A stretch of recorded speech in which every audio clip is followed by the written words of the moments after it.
Is carrying a lightweight pack axe into the backcountry really the right tool choice? Well, especially for a hiking axe. Oh yeah, dude, that was chipping. Get in there. That was chipping. Well, apparently FISKARS think so because they just recently released the X13 Ultralight pack axe. This thing comes in at just a hair over a pound. And now, having packed it in and used it in the high country, but also at the property at the Blade Boot Camp, I'm going to share with you my experience. What I think, how does it stack up maybe to some other FISKARS and other axes in general, large blades, and just have some fun discussing where this might or might not fit into a man-portable system. And if you're new to the outdoors and using hatchets and axes, stay tuned, because a little bit later in the video, I'll be sharing a simple technique with you that could easily save you from serious injury when you need to split a piece of wood. And this little guy also has a party trick. If you're new to the channel, welcome. I'm Aaron. This is Gideonstactical. Let's dive in and have some fun. Now, one of the most important tasks any axe or hatchet has is to split down fuel size wood into kindling size wood. And to be frank, I was not expecting a whole lot of capability out of a hole in the head, just over a pound, one-handed hatchet. But boy, was I wrong.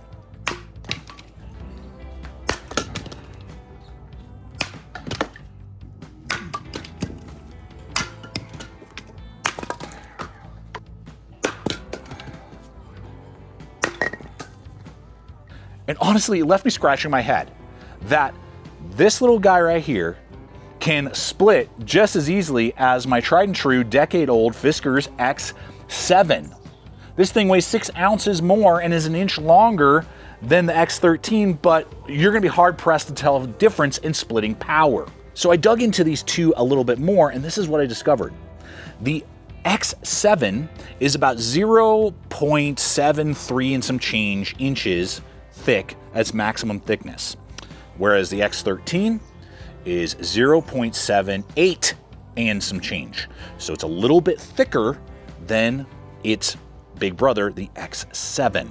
Along with that, the geometry is quite a bit different on the heads, with a more gradual sweep and contouring to the head on the X13 and a more abrupt transition on the X7. And get this, the weight is closer to the head on the X13 than it is on the X7.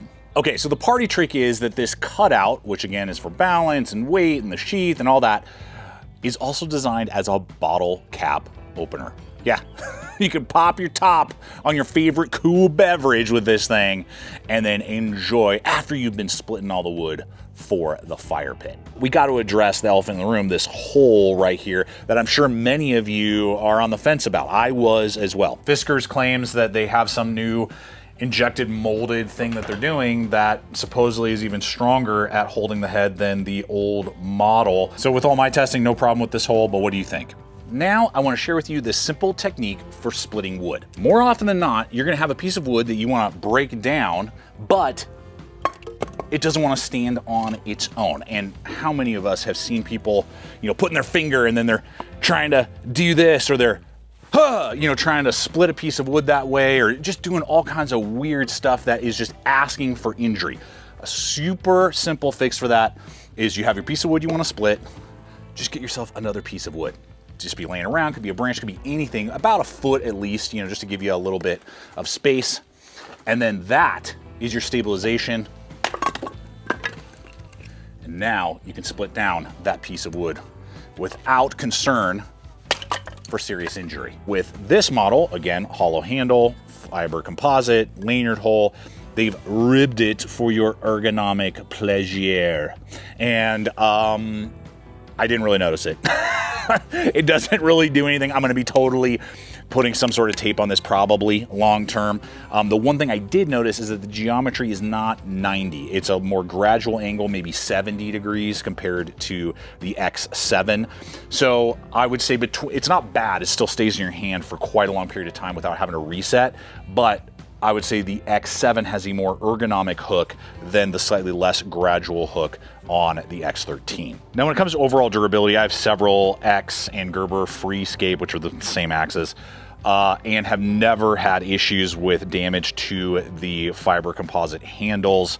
Overstruck so many times, never lost a head, cracked, or anything like that. Even on this X13, me standing on it, 220 pounds, I mean, no problem whatsoever. Now, before we move on to edge retention, resharpening, and chopping prowess, and ultimately how it stacks up to the idea of maybe a midweight survival knife, and conceptually how that all flows together. Footprint, right? I mean, the idea with this is a man-portable system. And I'll just tell you right now, if you don't need it to be man-portable and you're just, you know, using it at the homestead or in a vehicle, probably something like this just makes more sense. But the weight difference with the scabbard and the scabbard on my old X7 is significant. It's half a pound. There's a half a pound difference in weight between these two. There's actually a 3-inch difference in the footprint as well. This one coming in at about 16, this one again staying at 13 inches. So weight, footprint, if you're putting it in a pack or on a pack, the X13 is absolutely doing what it claims it should do. And so far, at least with splitting, isn't being limited in its power compared to larger, heavier axes. So this axe is made in Finland, which is nice to see, with double forged steel. Now, this is like high value. We'll just talk really briefly about pricing. I paid $28 for this thing on Amazon. So I'm gonna have a link popping up. It's in my description box below as well, over to my Gideonstactical Amazon store. If this or the X7 or other pieces of gear and equipment we're talking about makes sense, always appreciate it when you guys check out those links. I mean, this is like the Mora of the hatchet arena potentially. Now, the double forged, so I mean, that's a pretty good value, under $30 for a Finnish made axe. The steel is soft. The steel is soft. It has a V grind when it comes to you. By the time I was done with my splitting, I had gotten a pretty good chunk out of the top. That's pretty common. I've seen that with all of my FISKARS, especially out of the box. And so if it was me and you're going to use this regularly, you need to have some sort of sharpener with you at all times. Now, I wanted to see how my Work Sharp pocket sharpener, this thing's like 25 bucks, ultra slim, ultra lightweight, great for hiking and backpacking. So in combination with something like this, potentially where we're, you know, wanting to count ounces and pack it in, I just want to see how fast it was. Under a minute on the diamond stone, got that deforming piece, you know, off the edge, then swapped it over onto the ceramic. And now, guys, it's better than it came to me from the factory. Now, one thing you can do to kind of extend the usability of the edge before you need to resharpen it would be to slightly convex that last little bit there with like a belt sharpener. I've done that on one of my FISKARS, and it definitely gives you a longer time period before you start seeing some deforming on it and you need to resharpen. So that would be an option that you could look into with something like this or any of the other FISKARS. So we know it's pretty capable at splitting, but the other major aspect you want to be doing with a compact chopping instrument is chopping. I mean, the good thing is precision. Okay, you can really dial in exactly where it's going to go. Just because it's so light? Yes. Yeah, it's not awkward.